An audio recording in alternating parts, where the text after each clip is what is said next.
Let me take you back in time. The date, July 26th, the year 1944. In less than a year, the war in Europe will be over. In a little more than a year, the war in the Pacific will be over. Our theme for this year's Warbird extravaganza is turning the tide.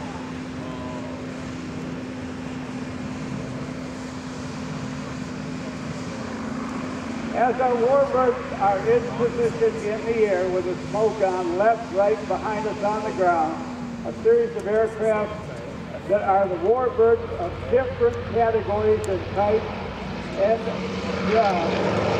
are taking to the air.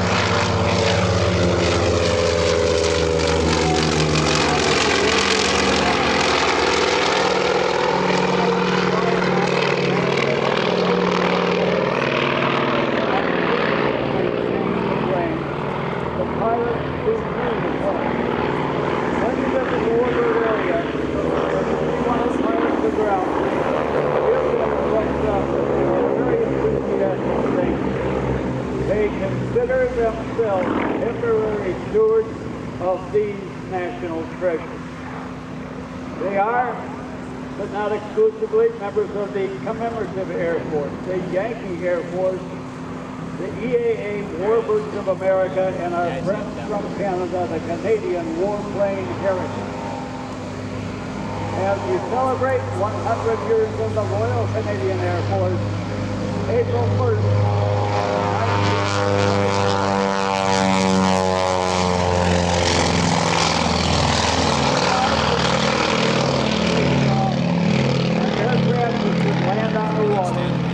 like the Albatross, the Grumman Albatross float plane, seaplane, and the one before that, usual design, was the Grumman C-1, delivering things on board of aircraft carriers.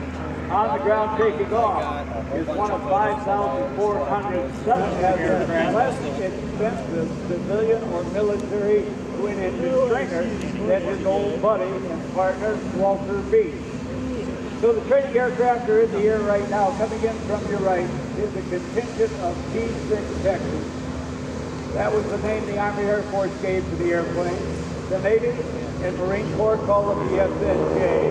And as you celebrate 100 years of the Army, Commonwealth countries, including our Canadian buddies, call that airplane the Harvard, named after that higher institution of learning.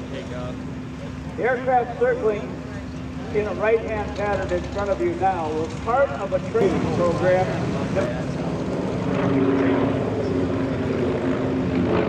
P1 overhead, you can hear the mark of those radio engines. Past in front of you, you might have noticed it had a nose gear and a tail wheel too. What the heck? What the heck? It also had a tail hook. It's a delivery system to messages, personnel, food, medicine, whatever it could. That's the tail hook.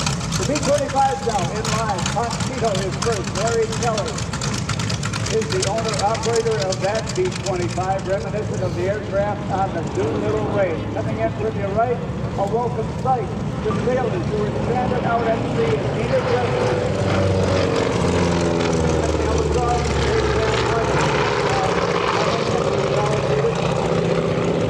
Land on the water and bring our crews home to safety. Second airplane is B-25, a Marine version of B-25 called the PBJ. It has got a totally, now get this, it's got a totally unmanned cockpit. Wait, push it, how can you say that? Because the pilots are Jeff Jenkins and Valerie. Thank you for that, Jeff Jenkins. She always gives me a little humor in her briefing.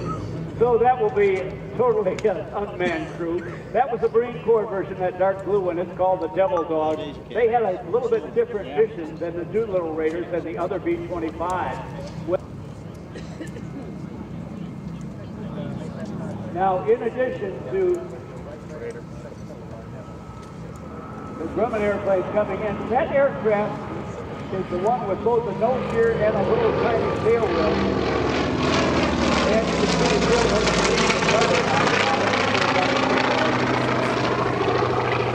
that also has the ability of folding wings. Let's call that the stow wing design. That was STO-WING. It was a way for them to reduce the Navy's celebrated life well list, offering a farewell salute from the EAA Warbirds of America and the EAA. Bud's passing leaves a void that will never be filled. His service record and many of his wartime and flight test stories were shared with the Warbird audiences in Oshkosh every summer and other big venues throughout to make fun of you. He'll be offering a salute to the great man. The old pro P51 will be at the Airshow Center. It is the livery of Brigadier General retired Bud F. We will salute him with a 4-ship 50-man formation that will pass overhead the flag of that. He was part of the famed 357 fighter group. It will be in that group's colors. The number 3 aircraft, the Old Crew, will pull up and head west as we offer our flag. Jack Rouser, racing buddy, and Warbird buddy.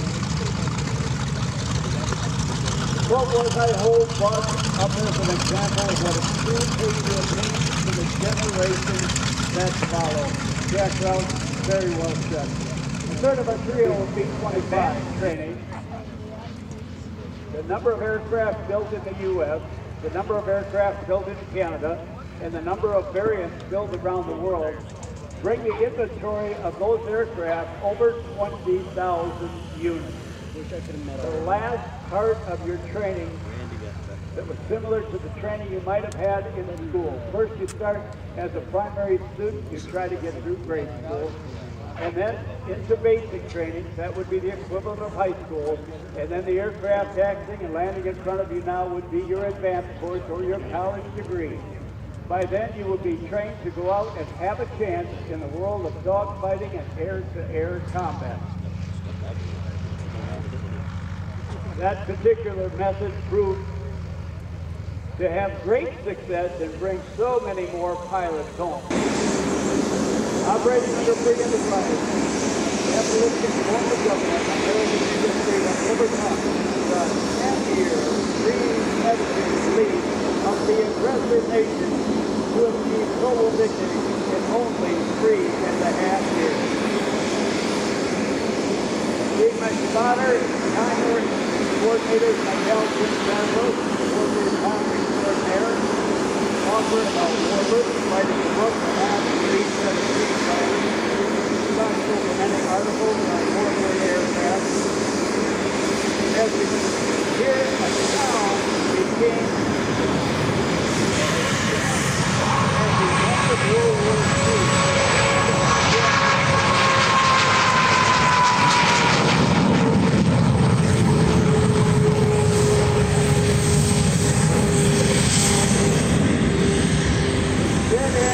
Back in that period of the end of World War II, were very unreliable. That was going to change as we continue to make improvements.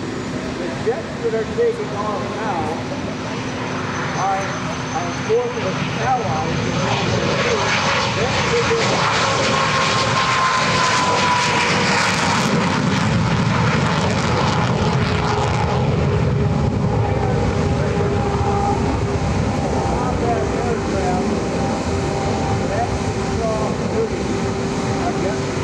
North American F-86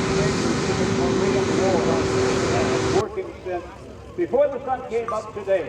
They are farming. What they did was plant gasoline and dynamite, and throughout the course of this demonstration, they're going to be bringing in the harvest.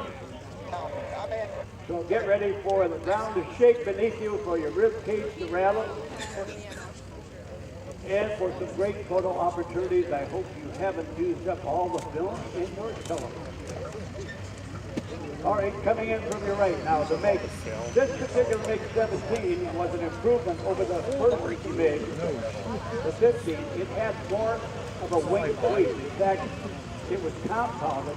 They swept their wings on the improved MiG-17 to 45 degrees in lieu of 35 on their younger F-15, and then they brought it forward out at the tip to 42 degrees. Well, they were the enemy force.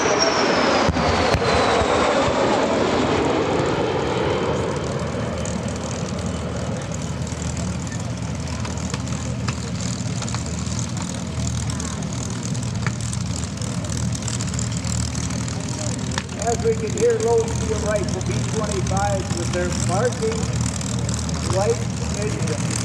There's no mufflers on the engines, and they have a very powerful sounding spark to them.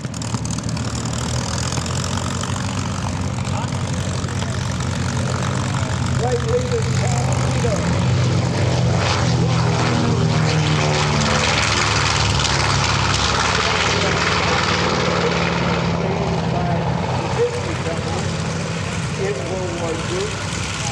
Larry Kelly so devoted to the history of the B-25 and his Jimmy Doolittle over the course of many years of giving and giving and giving and flying with the B-25 and giving tours and giving walks and promoting it to the Doolittle range, Jimmy Doolittle. Larry Kelly wears the watch in the B-25 that was Jimmy Doolittle's actual watch. We talked to him about it. He's very, very humble, but very appreciative. Series of fighters coming out from the Army Air Corps, the P51. Second of our dreaming North American P-25 missile bomber.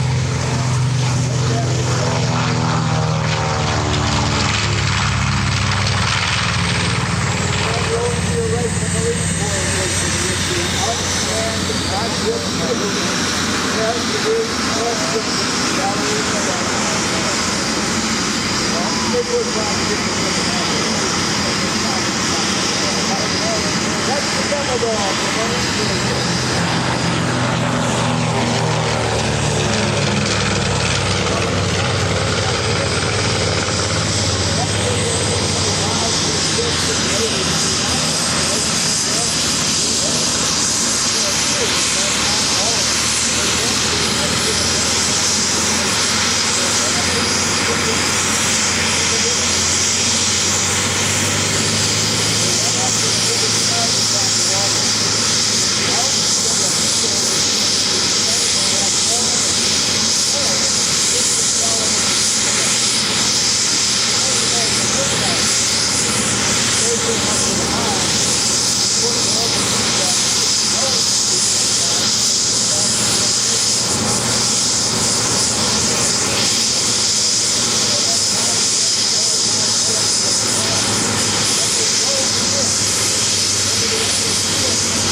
The Gold Bomber was the first P&D, and the J was for the contractor that built the airplane, and that was the North American Aviation predecessor company. It was called the Merlin Joint Company before they took up the name of North America. All right, I want eyes and cameras out on the airplanes that are in front of you now. By the way, I'm beginning position. I want you, sometime in your future, buy the book by Bud Anderson. It's called To Fly and Fight. I got a winter reading out of it. It is fascinating. What a great gentleman. By the way, he was born in 1922. So you know he lived a very long life. He just lost him in May 17th of this year. The big down here, sitting down. I think that the ones that are Corsairs getting in line. You're getting your cameras ready because we're going to do a choreographed tribute to Bud Anderson. It will be a patriotic tribute. It's coming from the Warbird community because he was such a great individual. And his airplanes from the P-357 fighter group is the one with the checkered yellow and red nose, the Old Crow. Why did they call it the Old Crow? Well, it was a popularization when Bud and his buddies were growing up in Northern California. All right, P-25 coming in from your right. This will be a simulated Doolittle attack on the enemy homeland.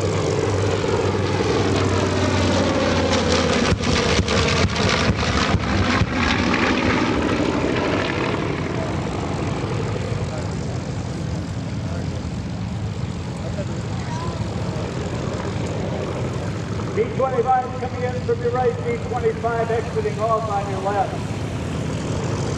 Transport Corsairs, the bent wing bird used by the Navy and Marine Corps on the deck.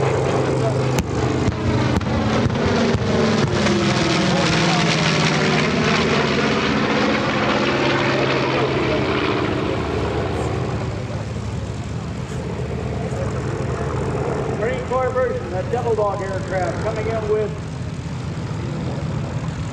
another bomb run.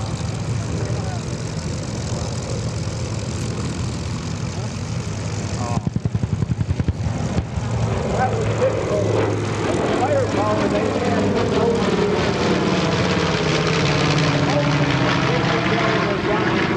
eventually the later bomb run, the 75 millimeter cannon, blasting the enemy ship into oblivion. As the bombers continue to come in after the dastardly attack on Pearl Harbor, morale in America was at an all-time low. Citizens could not hold their heads up. We had taken a shellacking until the Doolittle raid. All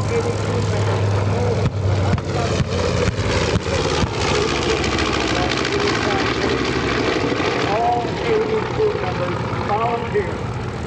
16 B-25s left off the deck of the USS Hornet on that historic day, April 18, 1942.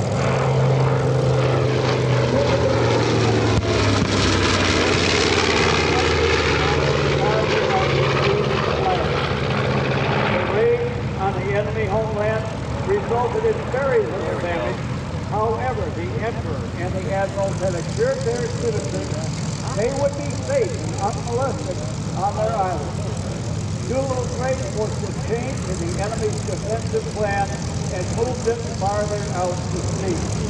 That move proved devastating to the enemy, a tremendous advantage to our Pacific fleet, and marked the beginning of the end of the war in the Pacific. And now you're living through it again.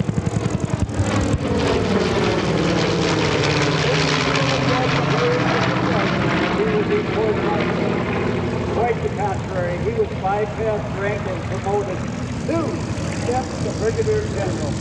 In addition, Doolittle was presented the Medal of Honor. Okay, we got thrown them up.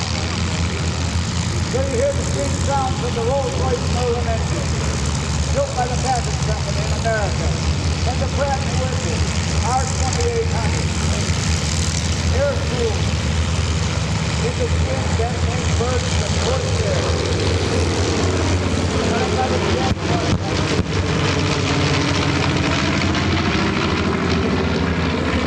Produced in Ohio by the Goodyear Company, and produced by the Brewster Company. They acted mostly in the Pacific with the Marine and Navy pilots. And if you want to learn more about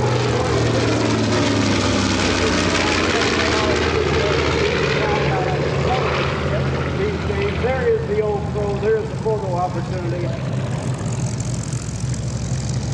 Some of the sweetest music you'll ever hear when they ran up.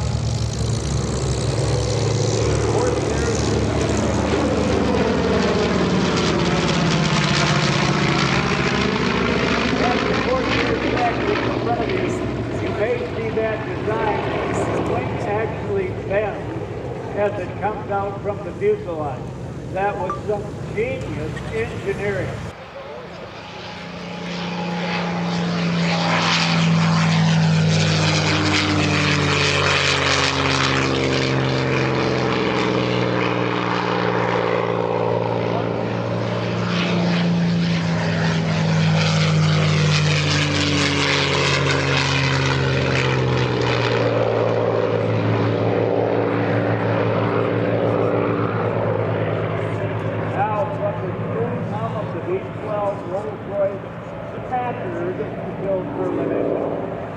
Radio Pratt Whitney. Thank you, Pratt Whitney. Today's the most popular on the dial.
P51s and other airplanes went off into combat or went out to the threat of foreign bombing fleets.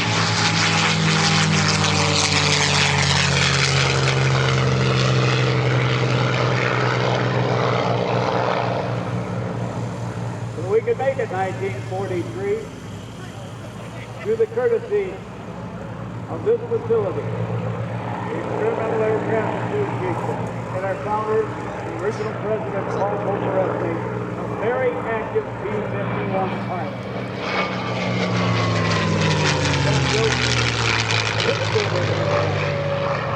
It looks like the gunfighter aircraft.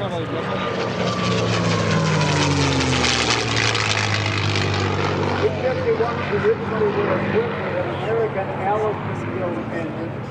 It didn't allow the airplane to go somebody got the idea to use the same engine that was in the Supermarine Spitfire in the Battle of Britain and the Hawker Hurricane.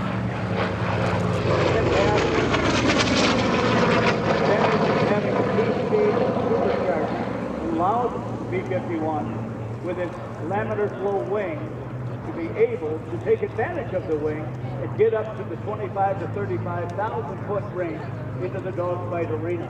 It also gave the wing and the airplane another 100 knots of speed advantage.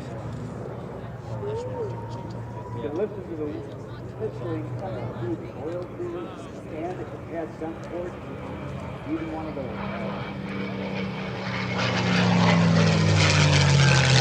Okay, if you look right now, look left as you're coming down on the bottom right. You can see the B-51 down low. You can see diving in to the right. It is an HU-16 Corsairs. And remember, the television show on his book called Black Sheep Squadron and Bob Black Sheep.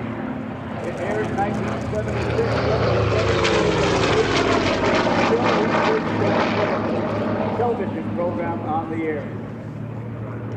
The Black Sheep Squadron is great. Happy boys.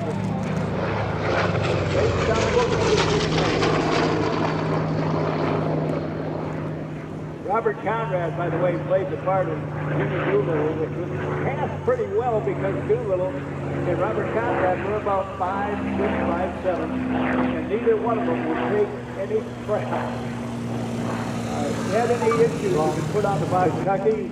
She was a widow with 2 kids. She left Kentucky and came to work at Henry Ford's defense plant at Willow Run Airport in southeastern Michigan.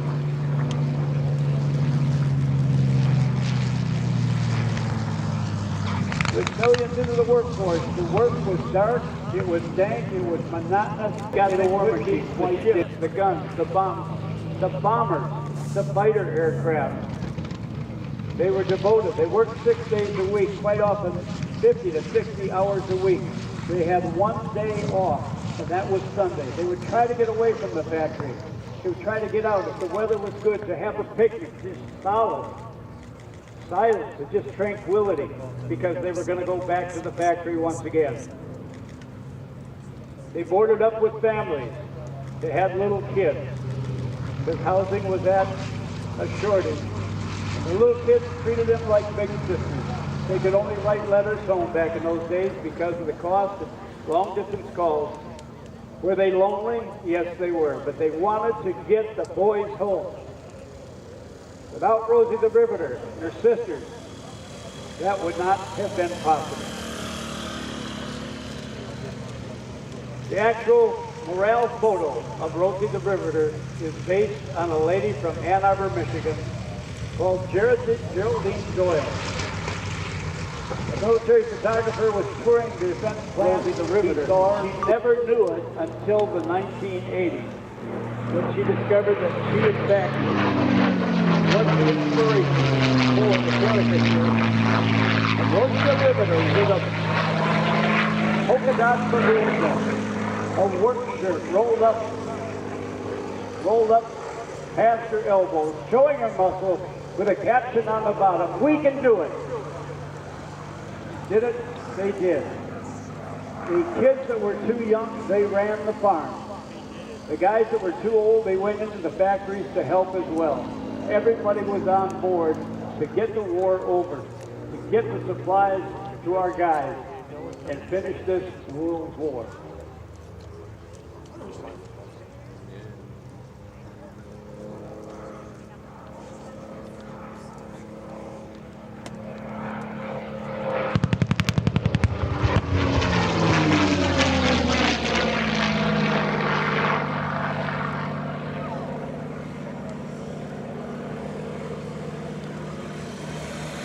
Back home, the entertainers did what they could do to increase morale.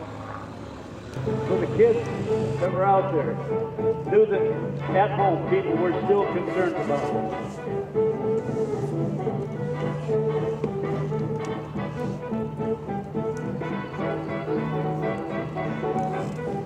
Going to your right now, typical of a arrival back at a base in London or any other hostile area. Tight in pattern. Landing on the main gear, which, as many of you know, a wheel landing as opposed to a three-point landing.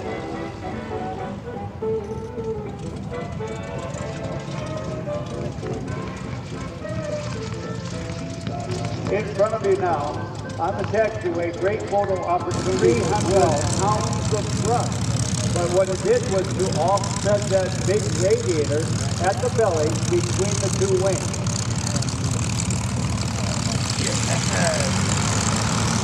Corsairs coming in on our right, coming in on Alpha Taxiway, which is the entrance to Boeing Plaza, with the tribute airplane, Bud Anderson, tribute airplane, the old source. Triple H of H1, Triple A being Marine Corps, depending on third in Illinois, foldable wing.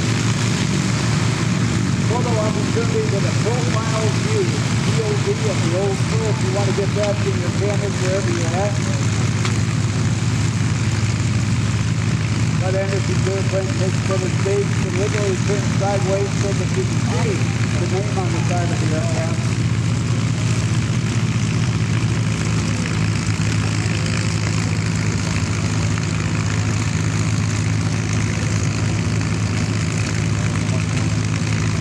Okay, now, there's going to be a tribute surprise put together by the Warbird community. So if you would like, you may go to Panorama on your telephone so that you can scan all of the aircraft and cockpit area. The motion feature, because very soon, from the bottom of their heart, the Warbird community is going to pay tribute to Bud Anderson,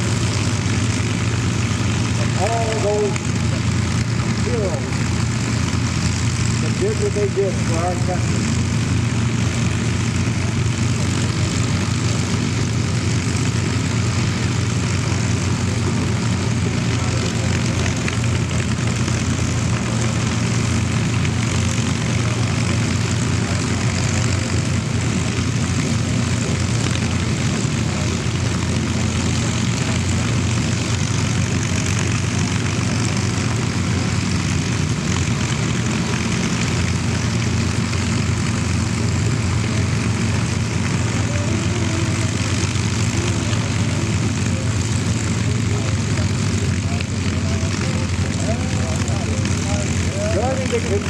Now, if you look lower to your left, you see the T-6 coming off of their ground-based holding position to come in and augment the pageant to surprise even more. And you say, listen, we haven't told us what it is yet. That's deliberate. You'll find out very soon.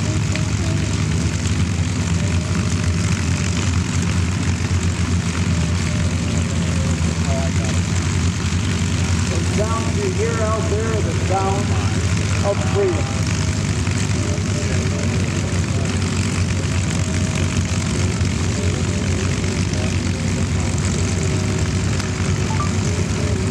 By the way, the P51 Mustang, straight-wing aircraft, was North American Aviation's first attempt at a fighter. They teamed up with the NACA, the forerunner to NASA. This airplane has been declared by the 1944 Senate Committee on Aviation. This one was the most perfectly pure, superior pursuit airplane in existence. That was their quote about the P-51. To take nothing away from the Corsairs or the other fighters that were built by manufacturers across the United States.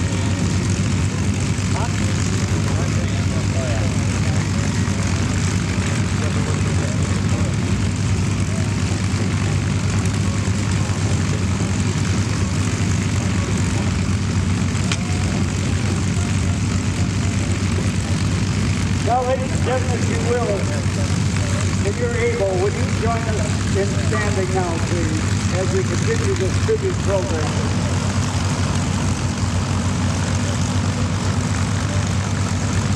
And even though there's engine noise, if you'd like to remain silent with your group, that would be appreciated as well.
Thank you for your attention, ladies and gentlemen. Please relax.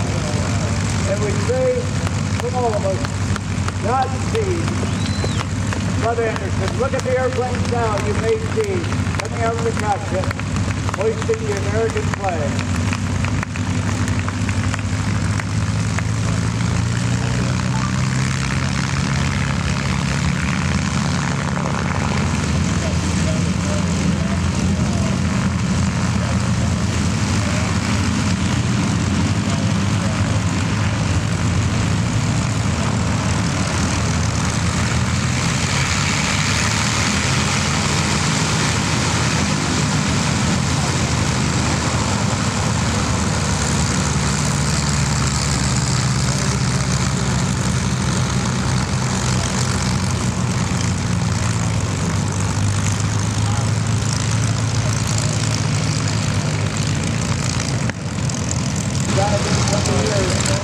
legend of the airshow business. His name is Joe Stein. He is from the airshow entertainment capital of the world, Ann Arbor, Michigan, where as a young kid, his parents took him and three brothers to airports in southeastern Michigan to watch the lights of Joe Barber, Professor Bob Lyjak, Captain Jimmy Minnick, Eddie the Gert Green, and the guy